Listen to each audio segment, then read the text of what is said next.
In today's news was the postponement of the last House of Assembly sitting due to no quorum formed. A last-minute postponement of sittings highly unusual. The BVI, now the second jurisdiction of the Eastern Caribbean Supreme Courts, to roll out e-litigation portal for magistrates' courts. The Wellness Center Clinic opens Pediatric and Urgent Care Center, and the government did not exit the agreement, the cashier on Ellis Thomas Downs debacle. Well, viewers, these and more stories when 284 News returns.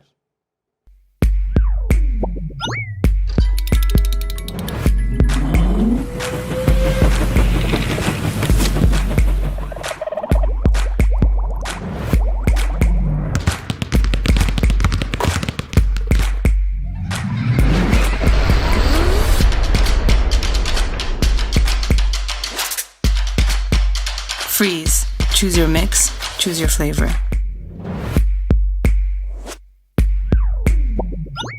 Well, welcome viewers to the Friday, November 11th edition of 284 News. I am Kamal Haynes, bringing you the latest out of the British Virgin Islands. Well, thank you so much for joining us. Well, leading today's newscast, the question to be answered is whether there was no quorum formed to convene the 8th sitting of the 4th session of the 4th House of Assembly, which was originally scheduled for Tuesday, November 1st, 2022 at 10 a.m. Members of the press were notified about the unexpected postponement of the sitting just 32 minutes prior to the scheduled 10 a.m. start time on the said Tuesday. But the reason for the postponement, which was provided to members of the press, was vague, stating that the sitting was postponed due to, and I quote, unforeseen circumstances, end quote. But 284 News reached out to the leader of government business, Premier Dr. the Honorable Natalia Wheatley, to gain clarity on the reason behind the last-minute postponement of the sitting. However, up until the publication of this news release, those efforts proved futile. But 284 News, in a subsequent interview with former Speaker of the House of Assembly, Ms. Ingrid Moses-Scatliffe, inquired about the various reasons that may result in the last-minute postponement of a scheduled sitting.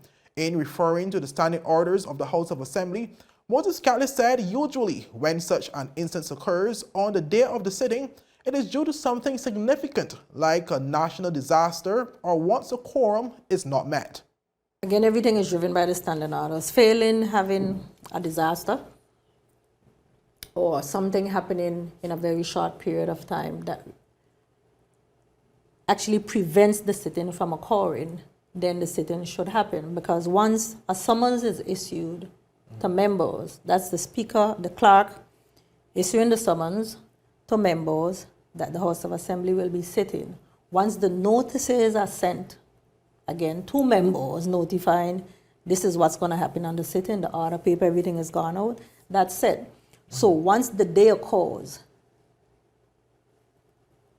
you should be there. The speaker would be there waiting for the members to show up. Once there's a quorum, you convene the sitting, even if it's to convene the sitting, extend apologies for whatever the circumstances may be, or you can even deal with the minutes and then recess the sitting to another suitable date. But once you're on notice, summons have been issued, notice have been given to the members, to the media, etc., the sitting is set to take place at that particular time. So I think depending a national disaster or something that, I guess, wipes away every member, that it can't take place. But once you have a quorum, the sitting should be convened. Well, while stating that it is highly unlikely to postpone a sitting once a quorum has been formed, Moses-Scatliffe said that in usual cases where a quorum is not met, it is the responsibility of the House of Assembly's media team to inform outside media and ultimately the public of the exact reason for the postponement. Now, if you don't have a quorum, then obviously the speaker can't start the sitting because you need a quorum to start. But at least the media in the House of Assembly will notify the public, well, the sitting couldn't take place because there wasn't a quorum. So the public then knows, oh, the reason why it didn't occur is because it didn't have a quorum. Anything else, you start the sitting. Even if the items on the order paper, perhaps the majority of the items on the order paper relate to a member who is not present, then again, you just either, if another member can't deal with it, then you recess the sitting to another date when it would be convenient to deal with the member who may not be able to attend at that particular time, or whatever the circumstances are, then it would be rescheduled. But it's highly unusual to just postpone a sitting. The former speaker at the time of the interview said in her 2 terms as Speaker of the House, she cannot recall postponing a sitting prior to its commencement once a quorum had been formed. I do not recall that happening. Now, the House of Assembly sitting, because it's part of the House of Assembly procedures and the rules that are there, you can't just postpone for just postponing, even though you may think the reasons at the time may be viable reasons. There's a reason why the rules are actually there. If it was an informal meeting, which is an informal meeting of the members, that's much easier for you to negotiate. But once it's a formal House of Assembly sitting, then it's much more challenging to just do it, because you do it and that's not the way it should be done. And you should convene the sitting. Well, members of the media were later informed that the new date for the commencement of the 8th sitting of the 4th session of the 4th House of Assembly is Tuesday, November 15th, 2022. Moving on, viewers, where the British Virgin Islands is now the second jurisdiction of the Eastern Caribbean Supreme Court to roll out the court's e-litigation portal for magistrates' courts, which promises to modernize the way of doing things in the justice system. Our Jackal Wedding has more. On November 10, 2022, the British Virgin Islands became the latest jurisdiction of the Eastern Caribbean Supreme Court to implement the electronic litigation portal at the magistracy level. On the occasion, Her Ladyship the Honorable Dame Janice Pereira, Chief Justice of the Eastern Caribbean Supreme Court and a BVI native, delivered a feature address in which she stressed the importance of such developments in magistracy and the overall justice system, particularly in a territory vulnerable to natural disasters and global crises. I must confess that I never would have imagined in November of 2018, at the initial launch of the portal in the territory of the Virgin Islands, that it would have been as critical as it has become to the administration of justice, not only in this territory, but across the entire OECS. This territory's first challenge came with the passage of Hurricanes Irma and Maria. Thankfully, the GEMS system, which is a digital server-based system, was spared. This allowed us to get the commercial court up and running, along with the then rudimentary form of e-filing by email. She added that similar was the case in COVID-19 and hammered in the point that the introduction of electronic systems has offered an added level of resilience for the justice system. Yet in all of this, we are forced to recognize that courts must find a way to access the courts as justice itself in a democratic society founded on the rule of law cannot be shuttered. And so here we are, making good on our promise to see to it that the magistracy is also accessible for filing and serving of process by way of the e-litigation portal. Other speakers at the launch activity included Deputy Governor the Honorable David Archer Jr., Information Technology Manager Mark Ernest, Court Administrator Gregory Girard, and Senior Magistrate Tamia Richards, who delivered brief remarks on what she chaired as a landmark technological development for the justice system. We are excited about the new platform. Now I can tell you, unfortunately, it works too well. And I say that because while going through my phone last night, there came the emails. And it's asking me to respond and accept assignments. And I am on what I thought was personal time. So I think it works a little too well. But I understand the need and the desire for technology. If you ask anyone, they will tell you I'm a fan of technology. I love to tell people that if it was a man, I would marry to him. But that's how I love technology. My brother's response is, Tamia, you can't keep up with him. So we will leave him there. But on behalf of the magistracy, we're excited. Our staff is overworked, underpaid, unappreciated. But I hope that they will embrace the portal, they will use it, the lawyers will use it, and everyone will find it as user-friendly as I have found it. Attorney General the Honorable Dawn Smith was also on hand at the ceremony and shared similar excitement surrounding the development. She also provided a deeper look at the application by its definition.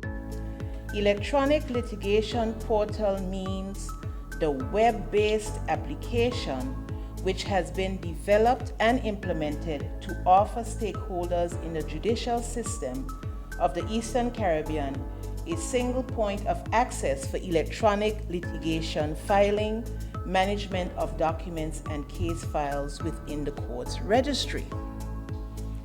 As it should, it sounds like an advertisement for an exciting new product.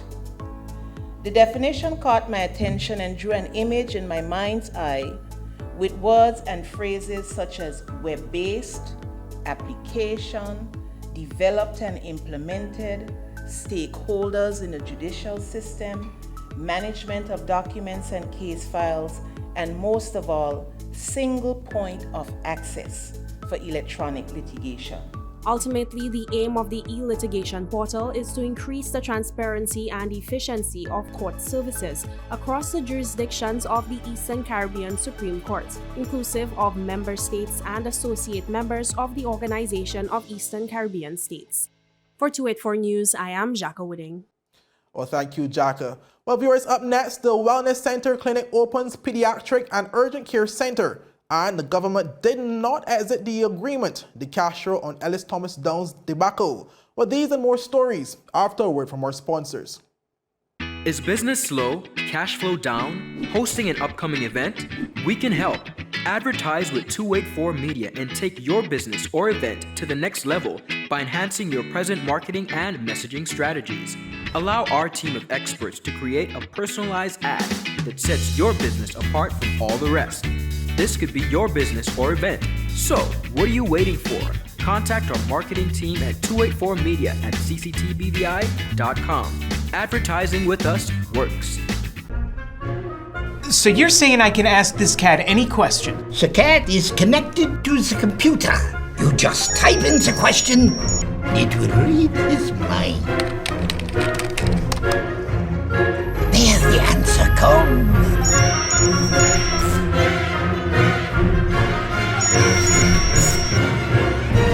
You're the man! I've been looking for this for weeks.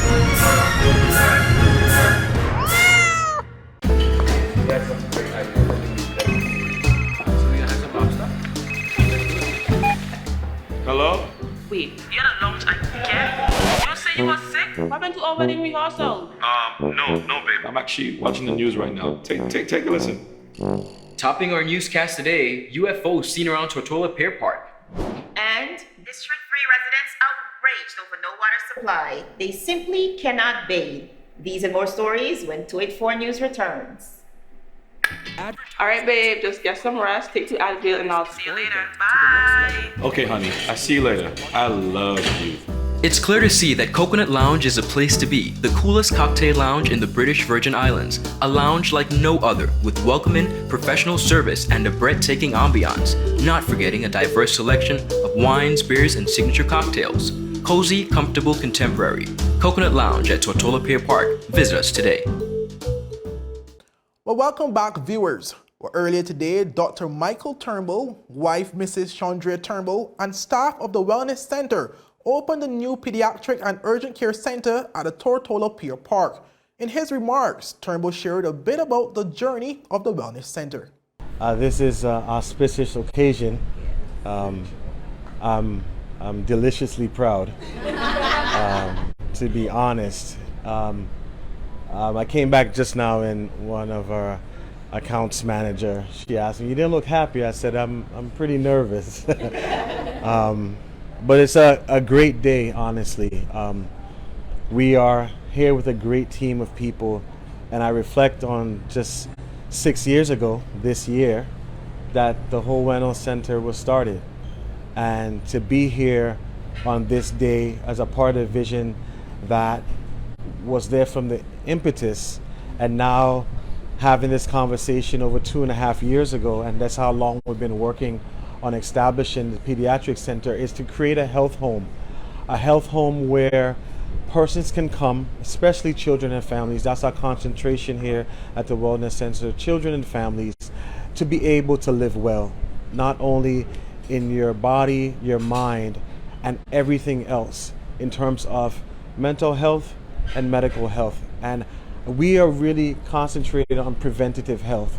As Dr. Salah says and Dr. Lewis says, how we can keep you healthy before chronic illness. So we want to start you, and when Dr. Salah is able to see a developing child early on and see if there are anything that need to be screened, we can get those early tests for autism or ADHD and prevent, because we have that good period of intervention from 0 to 8 years old, and we believe in early intervention and prevention. And we are just looking forward to what the Wellness Center Clinics is able to be a part of this community. So we are just grateful and so happy to have this opportunity. I want to say a big thank you to the Minister of Health, the National Health Insurance, the Tortola Pear Park, who's continued to be able to give me any piece of space that is able to be in our expansion. The CEO and Business Development Manager and the whole team of the Tortola Pear Park. We have a great partnership here, and we just continue to thank you. Well, Dr. Charlene Lewis, General Practitioner at the Center, also addressed the gathering and spoke about the milestone. Thank you, as Chandra said, for coming out today and welcoming this new branch of the medical services that we have available. It was about 4 plus years ago, Dr. Michael Turnbull approached me and he asked me to come on as a medical doctor in the Wellness Center, because even though he deals with behavioral health and he deals with all those mental issues, we realize that to have a holistic approach to health, you have to be able to deal with mind, body, and spirit. And so bringing this branch of care to our clients is really what we're all about. And we know that we love our kids. The kids are the next generation. The kids are our future. And we wanted to make sure that we have that focus and that emphasis on them. We already have a lot of services that, focus on our kids when it comes to behavioral issues, learning issues. And now when there's anything that needs that specialist touch, that needs that specialized service, this is what we're going to be able to offer at the Wellness Center Pediatric Center. So I am so happy that you guys are here with us. I am so happy that we have Dr. Soller joining us. And let me tell you about Dr. Soller. A lot of people know him here because he's been in the BVI for a while. But do you know that I actually met Dr. Soller in Trinidad? When I was a student, Dr. Soller was already a pediatrician and he was doing his thing. I met him when I was working at the neonatal ICU. So Dr. Soller is trained to be able to handle emergencies, intensive care, and all general pediatric needs. So I am so happy that he's about to join us, and he's going to bring that final touch, that specialist touch to dealing with our kids. Well, Dr. Salar, the resident pediatrician, also addressed the gathering and spoke about his excitement in being able to serve the BVI community. As the Wellness Center Clinic expander services, first of all, I would like to thank, for giving me the opportunity to serve, again, the community of the British Virgin Islands by giving them more professional service for pediatric conditions, and therefore I hope that you will be able to patronize the services that we offer, particularly among the pediatric ages.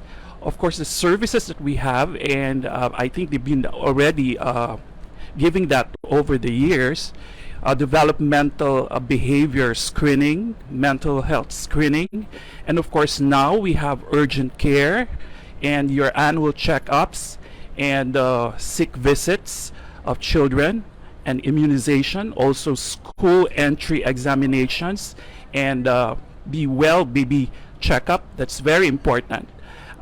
We will adhere to the Bright Future schedule of the American Academy of Pediatrics, because that is a standard what the world should be following, all countries should be following. So I hope you patronize our new service here in the Wellness Clinics, Wellness Center Clinics, and hope to see you soon. Well, for the full coverage of the grand opening, visit all 284 media platforms. Our viewers, moving on to our next story, where Minister for Education, Culture, Youth Affairs and Sports, Honorable Shari De Castro, has made it abundantly clear that her ministry did not instruct the Attorney General's office to exit a lease with the Thomas family, nor did the government exit such an agreement at all.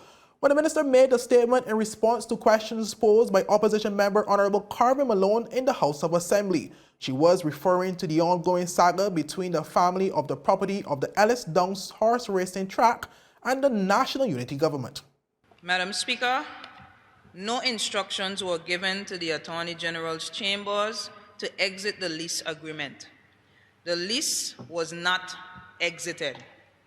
Representatives of the Attorney General's chambers merely highlighted to the Thomas family issues with the purported lease, which fundamentally affect the legal validity of the document. According to De Castro, two main issues were identified with the existing lease. The issues highlighted were: one, that the lease was not signed by a natural or legal person, but rather a purported entity that does not have the legal capacity to contract with the government or anyone else. And two, more importantly, the lease was not signed by the registered proprietor of the land or any person or entity acting via a power of attorney. Well, as a result, De Castro said the lease failed to align with the requirements of the Registered Land Act 229 of the laws of the Virgin Islands, which calls for legal documents which convey an interest in land must be signed by the registered proprietor of the subject land. But the government of the Virgin Islands remains at odds with the Thomas family regarding the use of lands on which the Ellis Downs horse racing track is located. As a result, the government has suspended use of the facility indefinitely, and as it stands, horse racing in Tortola remains on hold. Well, viewers, up next, former BVI prosecutor Jefferson Knight calls case against Myron Walwyn a witch hunt and airport expansion on priority list of the new board. But we get to those stories when 284 News returns. Yo, everything good, Dad? Aye. This thing got me one way, Daddy. What you mean? Ever since I hook up with this thing, can't eat, I can't sleep. This is the first thing I touch it when I reach home. What you really? Hey, this thing like you know. Dad, this thing got me staying home, keeping out of trouble me. Wow. What your name is? She? I talk about my CCT life. Don't worry about missing your favorite series, sports, news, and local programming. Come to CCT today and sign up for CCT Live to access over 80 channels. CCT Live. Bring it home. 1 month free trial turn into 5. 5 months turn into, well, you know I hop. I watching ball. I been watching football. Dad, Nickelodeon, Paw Patrol. I am hooked. Hooked, I tell you. Well, welcome back, viewers. Thank you so much for sticking with us. Well, in a recent exclusive interview with 284 Media, former Crown Prosecutor Mr. Jefferson J. Knight, aka Knight Rider, came to the defense of former Minister for Education Mr. Myron V. Walwyn following condemnation by the Office of the Director of Public Prosecutions of a statement Walwyn made about his arrest for breach of trust by a public official, when Knight called the case against former Education Minister Walwyn a witch hunt. As per the matter with the Honorable Myron Walwyn, the investigations into the Elmwood Stout High School wall, I followed that from beginning because it was a very interesting development in the BVI.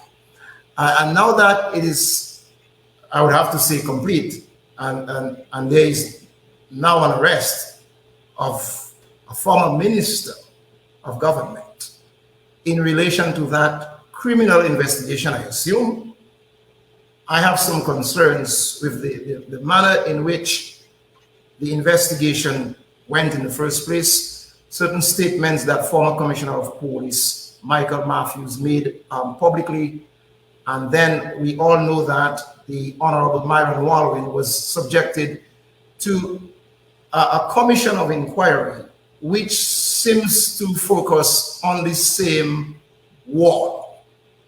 So my concern as a trained criminal investigator, a trained financial investigator, and obviously a prosecutor, I'm trying to analyze how did a criminal investigation, which commenced, according to Commissioner Michael Matthews, which commenced sometime in January of 2019, just before the general election, while the Honorable Myron Walwyn was the Minister of Education.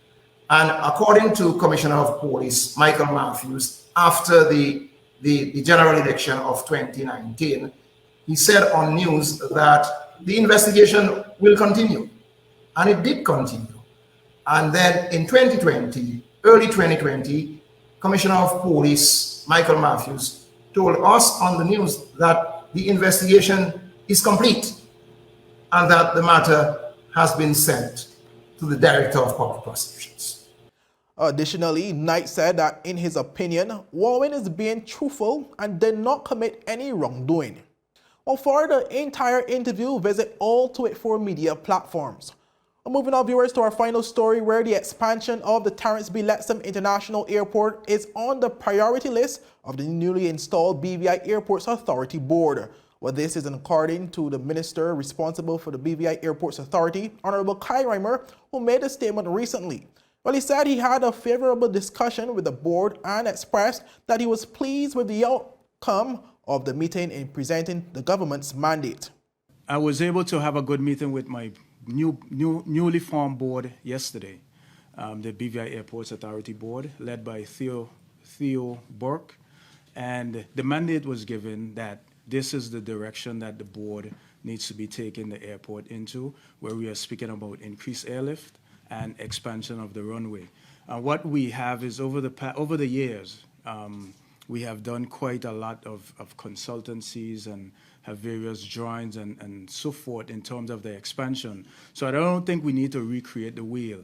And I know the Premier can confirm too that we have some investors that are ready to come in and assist with certain part of the airport expansion. So we are eager to get started in terms of making sure that the runway extension is a priority. Reimer, who is also the Deputy Premier, said he has been in touch with a number of international airlines to see what relationships can be formed to benefit the territory. Well, as it pertains to the adjacent land to the Beef Island Airport, Reimer said the new board will be assessing the plans of the previous board to determine the latest developments on the matter. Well, viewers, that's it for today's news roundup. Be sure to follow us for daily news updates at 284media.com and like us on Facebook at 284media and 284BVI on Instagram and Twitter. I'm Kamal Haynes. Have a safe and enjoyable weekend. Bye-bye.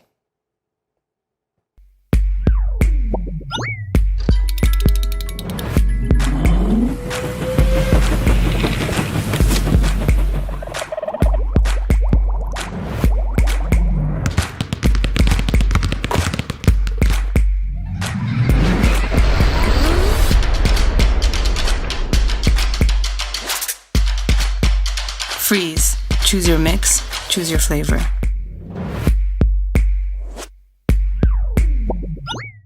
Is business slow, cash flow down, hosting an upcoming event? We can help. Advertise with 284 Media and take your business or event to the next level by enhancing your present marketing and messaging strategies. Allow our team of experts to create a personalized ad that sets your business apart from all the rest. This could be your business or event. So, what are you waiting for? Contact our marketing team at 284media at cctbvi.com. Advertising with us works. It's time to make your family's education a #1 priority. Hurry, space is limited. Brilliant Hands and Minds Learning Center. We are the trained education professionals.